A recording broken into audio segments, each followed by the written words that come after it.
हाँ जी दोस्तों, क्या हाल चाल। सार्थक government job point YouTube channel आप सभी लोगों का हार्दिक स्वागत एवं अभिनंदन करता है। चैनल पर नए हैं तो चैनल को सब्सक्राइब करके वीडियो को लाइक कर दीजिए, शेयर कर दीजिए, बेल आइकन दबा कर रख लीजिए ताकि आपको नोटिफिकेशन मिल जाए और आप उसे शेयर कर पाएँ। काफ़ी सारी महत्वपूर्ण अपडेट्स हैं, तो चैनल को सब्सक्राइब करके लाइक करिए, शेयर करिए। चलिए खबरों की शुरुआत कर लेते हैं। आज समाचार पत्रों में भी काफ़ी सारी चीज़ें आप सभी लोगों को देखने या सुनने, समझने के लिए, पढ़ने के लिए मिली होंगी। और बहुत से विद्यार्थियों का ये मानना है कि चुनावी आचार संहिता में सारी चीज़ें, परीक्षाएं हो सकती हैं, परीक्षा तिथियां घोषित हो सकती हैं। बात सही है, उसमें कोई दो राय नहीं कि परीक्षा तिथियां हमारी घोषित नहीं हो सकती हैं। आयोग आप लोग किस चीज़ को टारगेट करके बोल रहे हो, ये मुझे भी पता है ना। आप टीजीटी पीजीटी की तिथियाँ चाहते हो।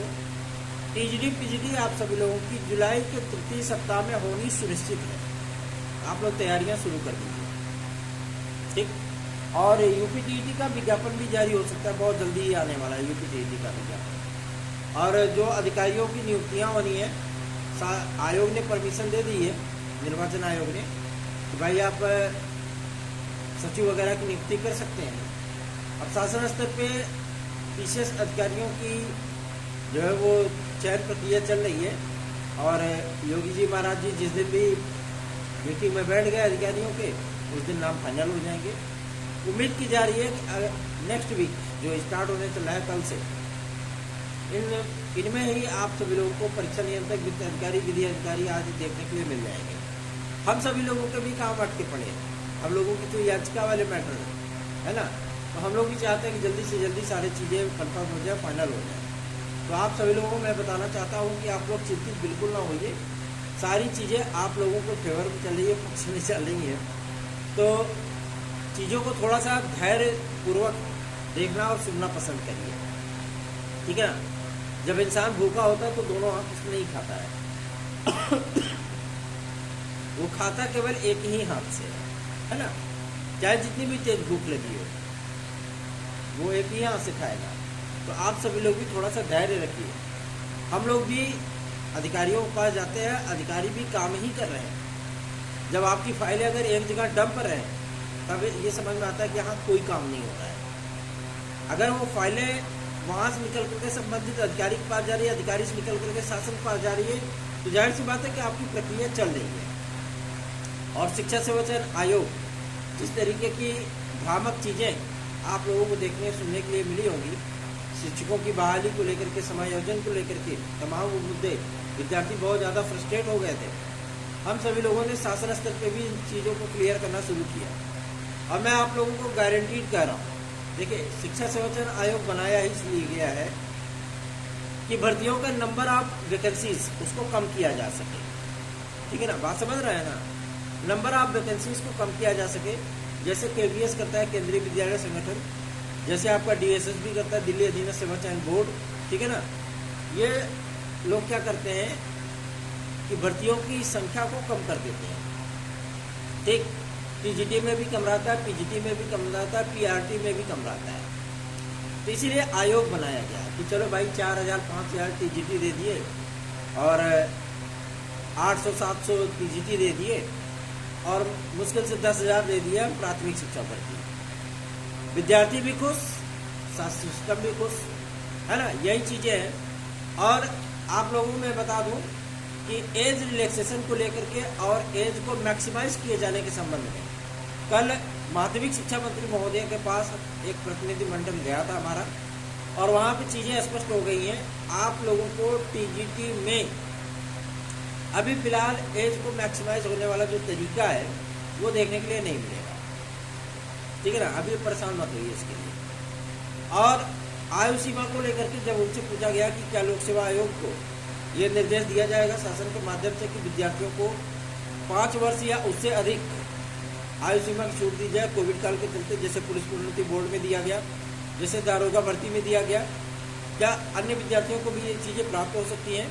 इस पर उन्होंने कहा कि मुख्यमंत्री महोदय के पास इस चीज़ का प्रस्ताव है, और चुनावी आचार संहिता अगर लागू नहीं हुई होती तो हम विद्यार्थियों को एज रिलैक्सेशन दे चुके होते। थोड़ा सा विद्यार्थियों की प्रतीक्षा जरूर है, लेकिन उन्हें एज रिलैक्सेशन मिलेगा। ठीक है ना, तो परेशान होने की आवश्यकता नहीं है। हम लोग हर चीज को एक्यूरेट करना पसंद करते हैं, जो भी कदम रखते हैं वो बहुत सोच समझ करके रखते हैं, इसलिए आप लोगों को चिंतित होने की आवश्यकता नहीं है। जो विद्यार्थी, जो भाई बहन हमारे साथ हमारी याचिका टीजीटी पीजीटी 2016-2021 के लिए जुड़ करके उसका लाभ लेना चाहते हैं, वो विद्यार्थी बिना देरी किए हमारे 9721411385 इस व्हाट्सएप नंबर पर संपर्क करके जुड़ जाएं और इसका लाभ उठा लें। ठीक है ना, क्योंकि आप सभी लोगों के पास सफलता आपके दरवाजे पर खड़ी है, बस आपको हमारी याचिका में सम्मिलित होने की आवश्यकता है। कैसे सम्मिलित होंगे? 9721411385 इस व्हाट्सएप नंबर के जरिए आप हमसे बात करिए और हमारी याचिका में सम्मिलित हो जाइए। चलिए आगे बढ़ते हैं। अब बात करेंगे आपके एक और महत्वपूर्ण मुद्दे को लेकर के। बहुत से विद्यार्थी कमेंट बॉक्स में भी नोट्स वगैरह के लिए पूछते हैं, व्हाट्सएप नंबर पूछते हैं। आप वीडियो पूरा नहीं सुनते हो, है ना। अगर वीडियोस को पूरा सुनो तो जाहिर सी बात है कि आपको आपके सारे सवालों का जवाब मिल जाए। तो थोड़ा धैर्यपूर्वक चीज़ों को सुनने की आदत डालिए। ठीक है ना, सिर्फ अपनी ही बातें रखने की कोशिश मत करिए, दूसरे क्या बोल रहे हैं उसको भी सुनिए। विपक्षी नेताओं की तरह जो है मतलब ये नहीं कि जब वो बोले तो सत्ता पक्ष जो है चुपचाप सुने, और जब सत्ता पक्ष बोलने लगे तो वो हो हल्ला करने लगे। ये तरीका सही नहीं होता है ना। और मैं आप सभी लोगों को बताना चाहता हूँ कि उत्तर प्रदेश लोक सेवा आयोग, मैं जैसा कि बोला था इंटरनल जो उनकी रिपोर्ट आई है उसमें वो नहीं मानते हैं कि पेपर जो है वो लीक हुआ था। शासन स्तर पे तो आपका पेपर निरस्त कर दिया गया है, लेकिन लोक सेवा आयोग इस चीज़ को अभी तक एक्सेप्ट नहीं कर पा रहा है। ठीक है ना, और इन चीज़ों को लेकर के कि हम किस तरीके से परीक्षा कराएं, किस तरीके से हम कैलेंडर जारी करें, है ना, आरओ को पहले कराएं कि पीसीएस को पहले कराएं। बहुत से जो हमारे कम्पिटिटिव जो टेलीग्राम चैनल्स वगैरह हैं, ठीक है ना, उसमें पीसीएस को सबसे पहले कर रहे हैं, पीसीएस सबसे पहले होगा। भैया अभी यही नहीं क्लियर है कि पीसीएस की परीक्षा होगी कब, यही स्पष्ट नहीं है। क्या स्पष्ट है? आयोग ने नोटिस जारी कर दी है? नहीं की है ना। अभी उनका परीक्षा कैलेंडर जो बनाया गया है उसमें आरओ पहले है। अब ये बात और है कि जब वो परीक्षा कैलेंडर को जारी करते हैं तो उसमें क्या चीज़ें देखने के लिए मिलेंगी। एक हमारे सीनियर भाई हैं, मतलब वो पीसीएस का लगभग 3 बार इंटरव्यू दे चुके हैं, लेकिन किस्मत उनकी ऐसी कि उनका सिलेक्शन नहीं हुआ है। योग्य बहुत है और उन्हें भी ये चीज़ें पता होती है कि मतलब हमारी जो सूचनाएं होती हैं वो एग्जैक्ट होती हैं। वो हमसे पर्सनली पूछ रहे थे हमारे पास कॉल करके कि ये बताओ कि पहले आरओ होगी पहले पीसीएस होगी। तो हमने कहा भाई साहब सबसे बड़ी चीज़ ये है कि जो आयोग ने अपना शेड्यूल बनाया और जो बातें चल रही हैं शासन स्तर पे भी, मैं आपको बता दूं कि इसमें आरओ को पहले रखा जा रहा है। और अभी इनका एग्ज़ाम कैलेंडर मान चलिए कि परसों नरसों तक आ जाने वाला है, तो ये बातें आपकी स्पष्ट हो जाएंगी। और विद्यार्थी इस चीज़ को लेकर के भी परेशान है, कहीं ऐसा ना हो कि आयोग रिजल्ट भी जारी कर दे। आरओ ऐसी परिस्थितियाँ नहीं होंगी, क्योंकि शासन से ऊपर कोई नहीं होता, चाहे भले ही कोई संवैधानिक संस्था हो। ठीक है ना, परेशान होने की आवश्यकता नहीं है। बहुत से लोगों ने हमसे ये जो है संदेह जताया कि कहीं ऐसा ना हो कि मतलब वो रिजल्टें जारी कर दें। नहीं, ऐसी परिस्थितियाँ नहीं है, क्योंकि मुख्यमंत्री महोदय ने इसीलिए इसी बेस पे परीक्षा नियंत्रक महोदय को हटाया है। ठीक है ना, तो भाई शासन से ऊपर लोक सेवा आयोग भी नहीं है। मानते हैं कि वो संवैधानिक संस्था है, लेकिन निर्देश तो शासन का मानना पड़ेगा ना। तो इसके लिए परेशान होने की आवश्यकता नहीं है कि उसका रिजल्ट आ जाएगा। आरओ री एग्ज़ाम होगा, इसमें आपको संदेह करने की आवश्यकता नहीं है। आयोग अभी इस चीज़ को खुद ही एक्सेप्ट नहीं कर पा रहा है कि उसका पेपर निरस्त हो चुका है। क्यों? क्योंकि पेपर निरस्त होने के बाद भाई जो संस्थाएं जो हर में एग्ज़ाम का जिम्मेदारी लेती, जो एग्ज़ाम कराती हैं, वो फिर एग्ज़ाम का क्रेडिट लेने से इनकार कर देती है कि हम एग्ज़ाम नहीं करा पाएंगे। और सबसे बड़ी चीज़ है कि मतलब एक साथ 2-3 परीक्षाओं की जिम्मेदारी उनको दे दी जाती है, तो जो खर्चा उनका आया भाई वो तो सब डूब गया, बर्बाद हो गया। पेपर निरस्त होने के बाद। तो अब ऐसी परिस्थितियाँ हो जाती है कि कोई भी जल्दी लेने के लिए तैयार नहीं होता। ठीक, तो आपको इसमें परेशान होने की आवश्यकता नहीं है। थोड़ी सी कसमकस आयोग में जरूर चल रही है, लेकिन उसका ये तात्पर्य नहीं कि वो आपके अगेंस्ट जाकर के विद्यार्थी अहित में कोई फैसला कर लेंगे। नहीं, परेशान होने की आवश्यकता नहीं है। लोक सेवा आयोग जब भी जो भी निर्णय करेगा वो आप सभी लोगों के हित के लिए ही करेगा। ठीक है, और एग्जाम कैलेंडर जारी होने के बाद विद्यार्थियों की सारी समस्याएं, सारी शंकाएं दूर हो जाएंगी। नोटिफिकेशन अभी तक इन्होंने जारी नहीं किया RORO के कैंसिलेशन को लेकर के। विद्यार्थी इस चीज़ को लेकर के भी सवाल करते हैं कि इन्होंने अभी तक नोटिस नहीं जारी किया है। मैं आप लोगों को बता दूं, मंगलवार बुधवार तक आयोग की तरफ से जब परीक्षा कैलेंडर जारी किया जाएगा उसी के साथ में RORO का कैंसिलेशन का नोटिस भी आ जाएगा। ठीक, परेशान होने की आवश्यकता नहीं है। बहुत से लोग ये चीज़ पूछ रहे थे कि कहीं ऐसा ना हो कि कुछ गड़बड़ झाला लोक सेवा आयोग कर जाए। ऐसी चीज़ें नहीं है, निश्चिंत रहिए। अधिकारी वहाँ भी बैठे हैं तो वो जिम्मेदारी से बैठे हैं भैया, ऐसी चीज़ें नहीं हो सकती हैं। ठीक है ना, आप लोग फिर से तैयारी करिए अपने एग्ज़ाम की, और बहुत जल्दी है आप लोगों को एग्ज़ाम शेड्यूल मिलने चल रहा है। कैंसिलेशन की नोटिस भी आप लोगों को उसी के साथ में मिल जाएगा। ठीक, परेशान मत होइए। चलिए आगे बढ़ते हैं। अब बात करेंगे आपके एक और महत्वपूर्ण मुद्दे को लेकर के कि नियम कानून दुनियादारी, इसमें शिक्षकों की भर्ती फंस गई है। देखिए, माध्यमिक शिक्षा संवर्धन बोर्ड जब तक था उसमें कई नियम चलते थे। कोई 13(3) था, कोई 13(26) था, पता नहीं कौन कौन से नियमावली बना करके रखे हुए थे। और सबसे बड़ी चीज़ ये है कि कुछ जब अधिकार दिए गए शिक्षा निदेशक महोदय को ज्वाइनिंग को लेकर के, है ना, वेटिंग लिस्ट को लेकर के, तो कुछ अधिकार निदेशालय में चले गए। फिर माध्यमिक शिक्षा संवर्धन बोर्ड को भंग कर दिया गया। उसके बाद शिक्षा संवर्धन आयोग का गठन कर दिया गया, सदस्यों की वहाँ पे नियुक्ति भी कर दी गई। तो अब वो नियमावली तो पूरी तरीके से समाप्त हो गई, लेकिन वहाँ से काफ़ी सारी नियमावलियों को एब्जॉर्ब किया गया है आपके उत्तर प्रदेश शिक्षा सेवा अधिनियम, शिक्षा संवर्धन आयोग अधिनियम 2023 में। ठीक है, तो इसकी डायरेक्ट इसका जो प्रभाव है वो आपके राजकीय शिक्षक सेवा नियमावली पे है, डायरेक्ट प्रभाव। और ये प्रभाव क्यों है? ये प्रभाव है इलाहाबाद हाईकोर्ट के सिंगल बेंच के एक डिसीजन की वजह से। ठीक है ना, कि LT में TGT की नियमावली प्रभावी हो सकती है।